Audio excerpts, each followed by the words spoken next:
Hey, what's up everybody? Video 44 coming at you with another video. Alright, so it's the day after the announcement of Dan Hurley going to UConn.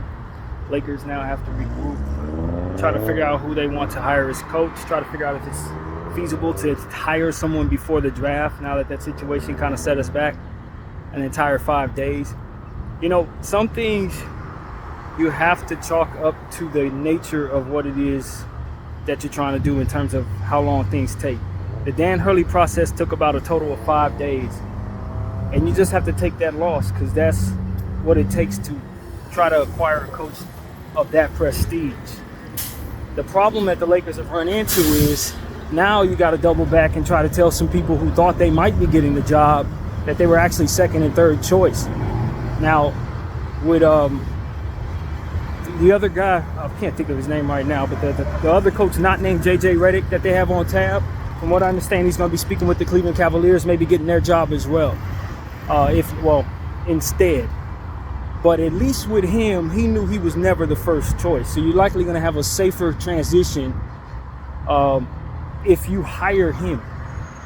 But he's not your first or second choice for a reason, and that's the problem. Dan Borrego, I believe is his name. You kind of don't really want to hire him, from what I understand. He had a time with the Charlotte Hornets. It went kind of iffy.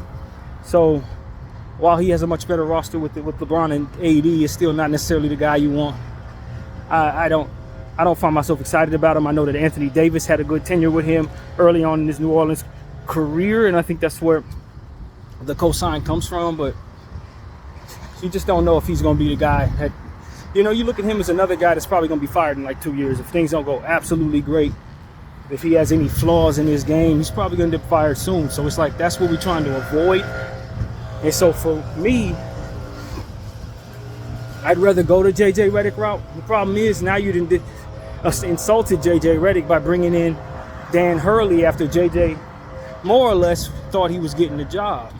You got these reports running around telling everybody that he might not be the personality for the job, and just a bunch of stuff that just was never really positive for trying to convince a guy to come to your team. When you didn't have that problem 5 days ago. But that's the nature of trying to chase down a guy like Dan Hurley. Now the question is, how much of this is stirred up by the media? You know, a lot of conversation has been about Wojnarowski, his point of view on things, telling everybody that Dan Hurley was always the Lakers' choice. I don't think that serves a good purpose for the LA Lakers to have that floating around. The 80 million, 100 million, 88-year deal, I think that also came from some insiders. I don't think that really boded well for the Lakers as well. So it's like certain things that the media had, information that we don't know where it came from, doesn't look good for the Lakers in different directions. Because when you talk about that figure amount, now it looks like the Lakers reneged on that and lowballed this guy. Now it looks like they weren't ready to put on the table what we all thought was necessary for them to, what was all been reported to us that would otherwise be a Godfather offer that couldn't be turned down. If they would have told us the actual figure, our anticipation as the fans and the people who were paying attention would have been different. Because we would have told Jeannie right then and there that deal probably wasn't going to be enough to get him to leave a good situation, a great situation. You know what I mean? But that they had inflated that deal or reported however that came about, $100 million, 8-year deal. When you find out that he turned down a deal, the first thing you're going to think is, wow, he turned down that deal only to find out that it was $30 million less with 2 years less. It just paints a picture of the Los Angeles Lakers that was unnecessary to paint unless you're trying to smear that front office. And that's what I was saying yesterday. It's just, that didn't sit right with me. It's like, why did we think that was the amount? And who put that out there that was the amount? Because it set lofty expectations that were not to be met. And it put the Laker front office in a situation where if they were to renege on that before he made the decision, it probably would have affected the decision if he were to approve. So they had to sit on their hands with that false figure out, spread it around, and they had to either match that figure or to deal with what they're dealing with right now. And then with him getting on the plane, probably seeing that headline, it's like, that ain't what they offered me. You know what I mean? So it could have had something to do with just how he viewed the organization as a whole when he gets whatever offer they give him, and then he looks on TV and find out the offer that we know about is $30 million more. It's like, oh, this looks like a clown show. This shows that if nothing else, I'm gonna have headaches here. If nothing else, the media hates these people, so they're gonna create headaches for me. So it's just like, I think somehow how this was handled may have affected his overall scope of what it is that it meant to be the Laker coach, and I think it may have been sabotaged. I really do. I think now that I've had an hour, a day to think about this, it looked like they set us up for failure, or somebody in the front office didn't really want this guy. One of my initial theories was that they never actually wanted to hire Dan Hurley. They just wanted to give it an excuse to make it seem as if they were doing their due diligence to hire a serious coach. And then just we're going to turn around and hire JJ Redick anyway, who in my opinion is an unserious candidate based on the fact that he's only coached children in his life. So it's like, you shouldn't hire this dude, but you want to hire him anyway, so you want people to think that you were doing your due diligence to find something better. When in actuality, you were never not going to hire this dude. And it's just like, why would I even put myself through that if I'm Jeanie Buss? Like, honestly, I wouldn't even put myself through that. It's like I don't even have control of my own organization. And granted, that's the theme out there that she doesn't. That basically Clutch is running everything, and that's why she needs to hire JJ Redick, and that's why she needs to more or less put a Band-Aid on that hiring, because otherwise it looks as if she's doing something like that for Clutch. And so it's just like, why would you even let yourself be in that situation? What do they have on you that would make them have that type of leverage on you to where you hire somebody you don't want to hire but need to jump through all these hoops just to justify it because it looks so ridiculous? How about we just don't do what looks so ridiculous? You know what I'm saying? And it's like, I don't know what they would have on Jeanie, but that's what it feels like. You have to wonder, is somebody holding this franchise hostage? Like, why do I need to jump through so many hoops to make a decision for my own damn franchise if I'm Jeanie Buss? If I want to hire JJ Redick, I ain't got to justify to all these clowns. And I certainly don't have to do this charade with Dan Hurley just to justify it. Something that I haven't even done yet. Something that is going to likely take the guy who I'm likely wanting to hire really and make him feel like he's not somebody who's wanted. That just had so many different anti-Laker functionalities to that move. And as I said to you guys yesterday, as a fan, personally, I could have did great without ever even knowing who Dan Hurley was. I was perfectly fine with JJ Redick and Dan Borrego and Sam Cassell as the names that I was considering, hoping that they would choose JJ from the three of them, maybe even Sam. I like Sam too, but like, I was fine. I didn't need Dan Borrego to enter my life just to break my heart, to further give me an interest to talk about the Lakers. We're going to talk about the Lakers any damn way. ESPN's going to talk about the Lakers, whether it's JJ Redick, Dan Hurley. You don't need a Tasmanian devil of a disappointment to come in and create a further interest into the team. It ain't necessary. So for me, it's just a bunch of people showing that they don't really know what they're doing. They don't know how to treat people. You know what I mean? They don't know how to view what is possible and what is not. Whoever told them the intel that Dan Hurley would be willing to take the job was a poor person to listen to, because he obviously wasn't. Not at the price they were, or whoever told them that it was fine for them to offer him what they offered him, obviously they weren't reading the room properly, because it wasn't enough to make him think it was a Godfather deal. And if you would have put that $100 million 8 years on the table, maybe you would have got them in. But you can't tell me that $70 million for 6 years after reading $100 million for 8 years is going to make a man say, yeah, let me take this lowball effort deal that everybody else in the world thinks is $30 million less than what I should have took. So I look like a damn fool for taking that deal if I'm Dan Hurley. Imagine he takes the 7-year deal. I mean, the 6-year deal is $60 million. What happened to the other money? Why did you leave that on the table, Dan? You actually went for that? That's the only thing that people would have said. You actually went for that, Dan? We all thought you were getting 100. You settled for 60? Like, it puts him in a weird spot to even want to take the position. Not to mention the clown show surrounding the situation when that seems to be leaked when it's not the actual figure. So for me, it's like, I don't know, man. That whole situation looked a little botched to me. It looked like Either the front office was misreading the situation, listening to people that were giving them advice on how to court and close the deal when it really wasn't right. Yeah, people can say he used us for leverage, but why was he even in a position to be able to get away with that?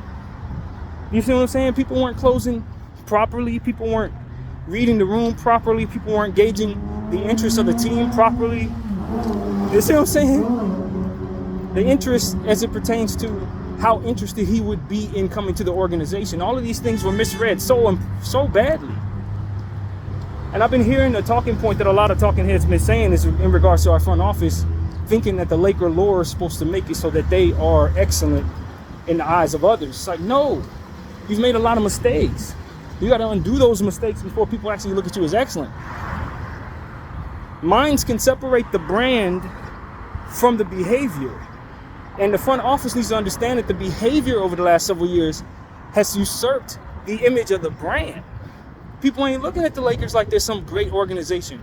We understand it's a great brand being run by a mediocre front office. That's what what people are saying right now. So you can't walk around like you got your chest out, like people are going to just honor you because of what's been done before you got in place or because of 2020 or something. Nah. That's not going to be enough. Why? Because 2020 is accredited to Bron and AD. Not the coach, not the front office. You see what I'm saying?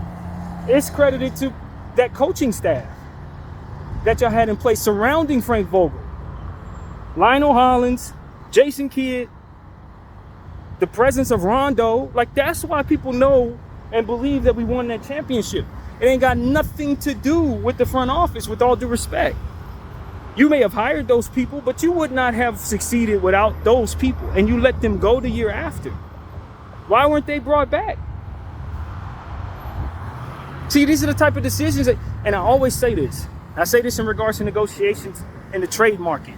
If you've made bad decisions, and this goes for any type of leverage anywhere in any facet of business. If you make bad decisions, it's going to cost you. Because people are going to have you understood to be somebody they can get over on. So if you're known for doing stuff that doesn't make sense, or you're known for not closing deals, you're an unserious organization, and the next person is going to walk in there and either use you or say, hey man, I can get something out of this situation and maybe more than what I would accept from somebody else because these are competent people and I know that this is my best opportunity to get a discount or whatever, or a raise. It's responsible. Why? Because it's not many around who are incompetent when you sit down with them. You got to look at it like this. If I'm going to go to a situation where I'm going to buy a car and the car is the same price everywhere I go except for that one place, where am I going to buy my car? At that one place. Why? Because I can't find that price nowhere else. It's the same logic. It's the exact same logic. And people who make mistakes need to understand that they're providing certain discounts for the thereafter who would come and try to buy from you. That's the signal that you got stuff priced down. That's the logic I always work with every time I talk about these NBA trade situations. What did you last do? You mortgage everything for everybody for some player that nobody thinks is worth that amount. Okay, the next guy who wants to do a trade with you is not going to take nothing less. Why? Because he knows if he goes to the next team, he ain't getting that type of deal. He knows if he goes to the Utah Jazz, he ain't getting that type of deal. He knows if he goes to the Raptors, he got to deal with Masai Ujiri. He knows if he goes to the Boston Celtics, he ain't getting that type of deal. You see what I'm saying? There's too many competent places out there that are either going to give me a decent deal or try to fleece me altogether for me not to try to fleece somebody like you when you're the type of team that's always making mistakes. And then making mistakes when I'm looking for an opportunity to leverage myself against a very competent office that I'm already in, like UConn or Miami. Just as examples, if I'm in a place where it's hard for me to get a raise, they got me capped off at $8 million and I really ain't happy about that, I can go to these idiots over there in LA and use them as leverage to get me up to 11 or 12 with these Miami guys. Why? Because the only thing they gonna respect as a competent organization is leverage. UConn, rather. It's leverage. That's all they're going to respect. They don't care that I'm worth that. They don't have to pay that. Bring them somebody who's willing to pay that, and then they will see the urgency to pay that to keep me. That's why it's so important that a Lakers be out there for a guy like Dan Hurley, so he can get the price that he deserves. So if you're going to be the team that has the reputation as not having a good front office, not knowing how to close, always letting value go out the door, well, then everybody's going to read the room and say, yo, that's the patsy. That's the patsy. A guy like Wojnarowski will be like, yo, I know some idiots over in LA. They don't know what they have. They don't know what they're doing. Let me go. Dan, just go over there, bro. They think they're about to hire JJ Redick. If they get even a whiff that you want to come there, they'll throw JJ to the side. We can use them as leverage to get this money, man. That's exactly what just happened to our team. That's exactly how that went. And why is that? Because we've done so many different stupid things and look like we're continuing to do stupid things. And on top of that, we got the media who, in understanding we're incompetent, hence the Woj process itself, are using us as well to lift up their situation by making us look even worse than we actually are. So you got all these different things pressed against our franchise.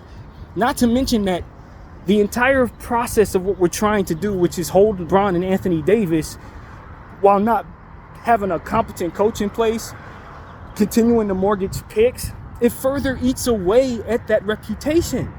Because people know you can't afford to do this. People know your team ain't very good. People know that you don't have a hold on your situation. So that just continues even further to pull away at your reputation. And that is why it's important that the Los Angeles Lakers understand it's not about continuing to make moves with the same people.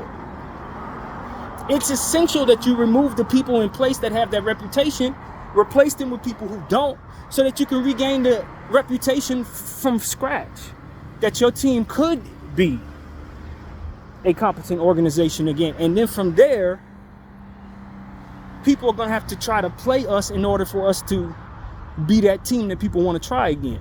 You bring in a shark like Masai Ujiri, they ain't going to be able to run that with him. Yeah, you're the Lakers, but he's in charge now. So what does that mean? They gotta come correct, because he already has a reputation outside of this place. Now, if he starts making bad decisions here, his reputation sours. This is why it's important that you get a Bob Myers. This is why. Because people know before they even open their mouth, if they don't come correct, they ain't getting what they want. But because Jeanie Buss don't really seem to understand this aspect of the game, she continuing to try to run moves and get things done with the same people that have already proven themselves to be wholesale sellers. Like literally. And you got to be very careful not to make bad decisions when you're in positions of leverage, in an arena of leverage. Because once you do, you're the place I can get it for less. You're the place I can make these people respect me in regards to. When I run you off them. For leverage, it's so easy to see, and yet it's very difficult for a lot of people to understand for whatever reason. I'm not really that great at math. Maybe it's just a gift. I just inherently understand this naturally. But people who are in position to handle these things, they be making these type of mistakes left and right. And they're getting these bad reputations because of it, and people keep trying us over and over again. So I'm telling you, man, I don't necessarily need to fire Rob Pelinka. I just need somebody ahead of him, above him, that has a reputation that that will not be toyed with. And this is why you hire a president like Bob Myers. You hire Bob Myers, run everything past him. Or people need to get on the phone and figure out if a deal's going to get closed, you run it past a guy like that, and they understand that they cannot fleece you. But as long as you keep the people that have been fleeced over and over again in position to make decisions, people going to always look at you as a patsy, fam. It's the nature of the game. So that's my point of view. I just want people to understand it. People are wondering what the Lakers should do next. I don't think you could really do anything next. Because if you make any knee-jerk reaction, you're just further digging yourself into that leverage disadvantage. The next mistake you make is just going to continue to press against that reputation. And you can't afford that. That's the God's honest truth. You hire a bad coach and fire him 2 years, you're further pressing against that reputation. You draft wrong, anything you do wrong from here on out, it's just going to further press against that reputation, which is already severely damaged. Severely damaged. Every time you strike out with anybody you can't close with, it just continues to reinforce more data that you are incompetent. That's all it does. Even if you mean well, even if you went about it the right way, if it comes to you not getting it done, further ruining that reputation. And that is why, with all due respect to the circumstance, which I definitely agree with, the Lakers took more of a risk than I think they were ready to. When you try to go about trying to get a guy like Dan Haley, it's naive is to think that he's just going to accept your deal when you have this reputation. It has to be worded this way. And people are going to have to understand this. The Lakers are going to have to prove they deserve nice things. The logic in a game like this and the logic in a circumstance like this is you have to prove yourself competent to be able to do good with good. If you can't prove that you can do good with good, people are going to want to take that good from you because they're going to see like, yo, I would do better if I had that. And that's what the market's going to say. That's what the market always going to say.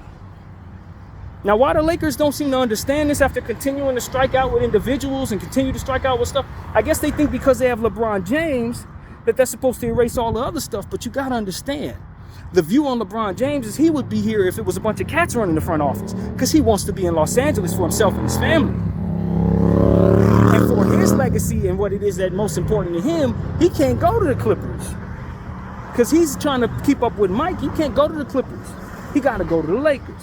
So the brand means more to him than how the place is necessarily run for his legacy's sake.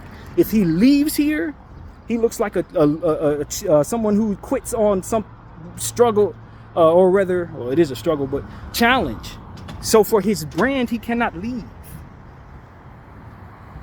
But you get to a point where this place is too incompetent, and he's going to have the excuse of it being that incompetent to be able to skedaddle. And I think that's where we're at right now. And they might find out the hard way that he will probably bounce right now. Because you can't seem to get a coach. You're about to draft without a coach. And look, at this point, you got to look at that as a lesser of two evils. Because if you do a hop-skip deal and offer J.J. Redick too much so that he comes in time for the draft, that's just another incompetent move. You hire James Borrego to a deal that likely is going to be increased because of this charade, and you're likely going to be docked for that too. It's not a whole lot the Lakers can do. If anything, you just got to stop making mistakes. Whoever your scouts say should be drafted should be who you draft. That's it. I don't think there's any other way to play this, man. You got to let the scouts who are focused on that sole thing tell you who to take. And even if it works or if it fails, it's worse if you usurp them this year. Because you did that last year and it didn't work out. And while you can still say the jury's out for Jalen Hood-Schifino, by the time he comes around to proving that, it would have been too late for what it is that we're talking about. You see what I'm saying? Of course, I know better than to judge a rookie in his first year after an injury, but that's not the point. You don't have time for this. If you mortgage any more of your future, you're driving yourself into a further hole, which also presses against that reputation that we're talking about. So the best thing the Lakers can do is not make any real moves right now. Not make really anything. If you can get a good deal for a coach, please define a good deal properly. If you can get a good deal before the draft, of course you hire your coach. But you don't do some knee-jerk reaction because the media is telling you need to have a coach before the draft. No, you need to get it right with the coach that you get. Not necessarily worrying about some timeline or something that may not be feasible. That's a mistake. You mess around and hire J.J. Redick on a knee-jerk reaction to a deal that's twice as much as what you were offering him, and you're just further pressing against that reputation. Salute the Kobe minute. So what I think the Lakers need to do is just lean into their scouts. Lean into their scouts. And brace yourself for whatever happens with the free agency of your young players. Or your free agents, rather. LeBron James and D'Angelo Russell. If they bounce, we will deal with that as the loss that comes with making the decisions that we've made. But what we cannot do is pretend like that loss is not something that we need to be aware of and have a prepared plan for. You got to have a plan for that. Now, if they grace you with re-signing with you, then that's one less headache. But you have to start thinking like those headaches are coming and start deducing how you get out of this situation as if those headaches are to occur. That's the best thing to start thinking about. The coach is important, but not nearly as important as the roster. Because if you bring in a good coach to a bad roster, he's going to suck. You understand what I'm saying? So you got to make sure the roster is either good or bad.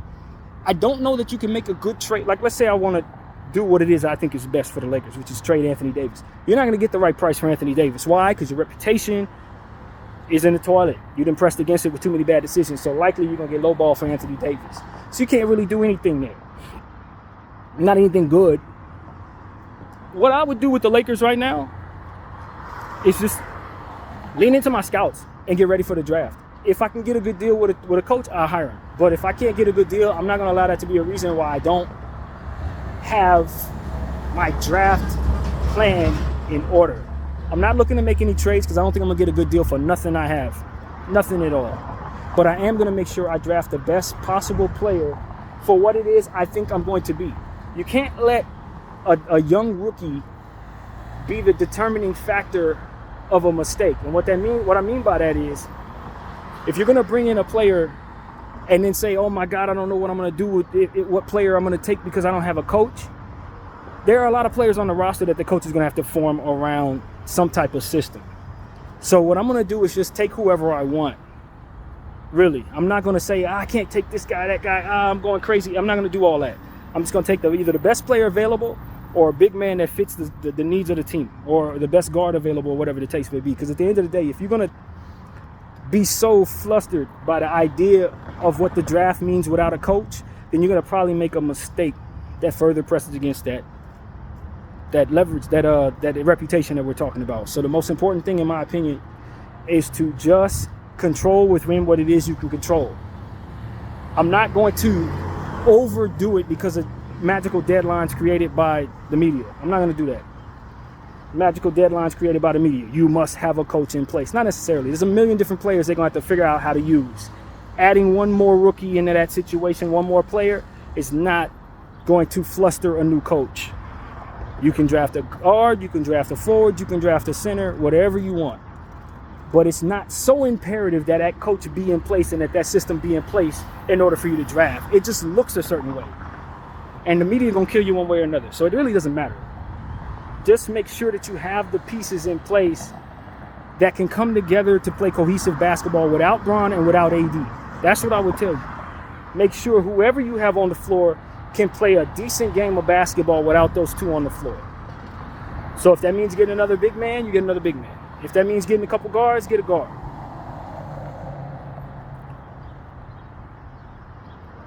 I can't make the decisions around this franchise that cater to LeBron James and Clutch. Every time I do that, I'm making mistakes. It ain't even about whether or not it's wise to do so. Our execution in trying to capitulate to Clutch is pushing us into situations where we have less leverage. That is what the equation is at this point. We got to understand that. Every time you do anything in regards to trying to capitulate to Clutch, whether it be hiring JJ Redick, you're making mistakes around the situation because of the pressure of public opinion. And the key to my entire conversation is to stop the bleeding on our bad reputation. So if I hired Bronny James with the 55th pick for LeBron James, it got to be something that I truly want to do. It can't be because I'm doing it in the pressure of public opinion, because they're going to kill you for doing it. And LeBron may leave if you don't. But I'm telling you that I'm already in the mindset that I got to realize the deficit of LeBron James skedaddling, which means I'm going to do stuff that don't have nothing to do with him. And if he leaves, I'm already thinking he's gone. If he stays, then I'm thankful that he does. But I can't keep making mistakes. Now, if I were the type of person that made good decisions in the execution of trying to capitulate to Clutch, this would not be the conversation. If I could effectively just put my foot down and say, I'm going to draft Bronny James, I'm going to hire JJ Redick, and that would be cool, but that's not what the front office is proving themselves to be. They are reactionary to the pressure of public opinion. I can't offer him this much because what they going to think if I offer him this much? I can't hire this guy unless I show them that I was trying to hire that guy, or they're going to think I was stupid. Or you're going to think is the problem. You got to stop moving that way, and you got to stop making decisions around Klutch because you are already proven to have been that way. So this is what I'm telling the front office. It's too early, not too early, but it's more or less not the right time to hire a president overnight. You're not going to be able to get the effect of what it looks like when you do. If you move right now and try to hire a president, it's not going to give you that effect if you're scrambling. He has to come in and learn everything overnight. You got to try to hire that dude and then allow him to ease his way in. So that would probably be like a Bob Myers. I would hire Bob Myers, but he probably wouldn't be effectively in place until next summer. Because the problem that the Lakers are always doing is scrambling, as we're saying. So it's like you don't want to scramble something like that. You want to ease him in. You want to get him acclimated. You want to get all that. It's going to take time to get the right guy. If Bob don't want the job, you got to find that person. But so this is a wash season for the Lakers. But the most important thing to do, in my humble opinion, is to stop the bleeding on the bad reputation. The only way you're going to do that is to stop scrambling around trying to make other people happy and start focusing on what you can do to stop the bleeding on that bad reputation. Identifying where you're making mistakes in regards to that bad reputation. That's what I'm trying to help with here. So like, this is not an easy fix by any stretch of the imagination, but what people got to stop doing is reacting to public and media attention. You got to stop reacting to these people because they have a vested interest in you making mistakes. Nobody wants the Lakers to become competent because they do have the Laker brand and they do have an incompetent front office, which means everybody can bounce leverage off of you. As long as you stand that way, that's good for them. That's what the Lakers got to understand as well. Just like there's a lot of people who benefit from the Lakers being very good, there's a lot of people who benefit from the Lakers being very bad. And it's the people who benefit from us being very bad that are moving things right now. So I'm telling you, man, for me, I'm under these circumstances accepting the fact that I don't deserve to have nice things because I can't do nice things with them. You understand what I'm saying? I can't afford to hold on to Anthony Davis and LeBron James because I don't have the requisite amount of equity to make trades or the reputation that would keep people from lowballing. I got to go, let those guys go, reset my situation, and put myself in the strongest position to have those trade pieces and that reputation so that I can get the things that would otherwise be good enough for a guy like Anthony Davis. You understand what I'm saying? So that I can keep him happy, keep good role players around him, etc. I don't have those things right now. Let alone Anthony Davis and LeBron James. You don't have those things, especially since LeBron James comes with so much leverage and so many demands. Expensive demands. You can't afford this. So what do? You take that for which you own, which is unaffordable. You can no longer afford, and liquidate it. You trade it for picks and tradable assets. That's the only thing the Lakers should really want to do in their big picture. Not let people retire your uniform. That's you're not looking at your asset class properly if you're thinking about that being something positive you want to do. You don't want to do that. You can't afford to let any more value dissipate, nor can you afford to do anything stupid. You see what I'm saying? And both of those things are going to occur when you do that or when you're aiming for that. You got to stop the bleeding on everything. Which means the first thing I'm going to do is trade LeBron or Anthony Davis. And if LeBron's out, Anthony's right behind him. I'm trading him soon, man. If not this summer, next summer. But I am definitely moving these people because I can't afford to keep them. It ain't got nothing to do with whether or not I want them here. I'm sorry it didn't work out. I'm miserable that it didn't work out. But it didn't work out. And I can't be in denial about that, or I'm continuing to further press against that reputation by doing stupid stuff. So like, this is not an easy fix, man. People are going to have to swallow their pride, accept that things cannot be fixed, and move on. Go into the future, whether it has you not being good enough for a little while or not. As long as you're doing the right things for your asset class, you can see a brighter path down the line. But as long as you're doing things the wrong way, eventually you're going to have to make that U-turn. And when you do, it's going to be a further distance on the way back. It's just like driving in the wrong direction. You can drive faster if it makes you feel better, but you're still speeding in the wrong direction. You got to turn around. And if you're speeding in the wrong direction, you got to further drive back. You see what I'm saying? Instead of identifying, yo, I'm going the wrong way, let me turn around. These people want to speed the other way because their ego won't allow them to accept that they ever made a decision that wasn't right. And as a result, it's going to be a long path back, man. So that's what I'm trying to explain to y'all, man. This is hard. I ain't gonna lie to you. Nobody wants any of this, but you've already made decisions that made it so that now you have to turn around. The reset button on this franchise is the turnaround button. Moving forward with LeBron James and Anthony Davis is speeding in the direction that's just gonna make it a longer path back, man. So that's what you gotta do. When you realize that you can't hire the coach that can put a band-aid on all of your problems, you gotta start fixing the problems. Because the reality was you didn't have the leverage to make it so that a smart guy like him would say, yo, this is a better situation than UConn. I can see the path with 6 and 7, 8 picks and 17 swaps or whatever that can get me all the players I want. I got the front office that has a good reputation, that they've never done anything that would otherwise hurt it. I got the LA market. Hey, baby, talking to his wife, let's make the move. They're offering me a good deal and they got everything that could bring me to an opportunity where I'm winning. Right now, he sees us in a space where we've been speeding in the wrong direction for the last several years. He got a long way back. And you didn't offer him 8 years, you offered him 6 years. This is longer than a 6-year fix. That's the elephant in the room. It's gonna take more than 6 years to fix this crap with these people speeding in the wrong direction, continuing to make bad decisions on their leverage. It's gonna take longer than 6 years.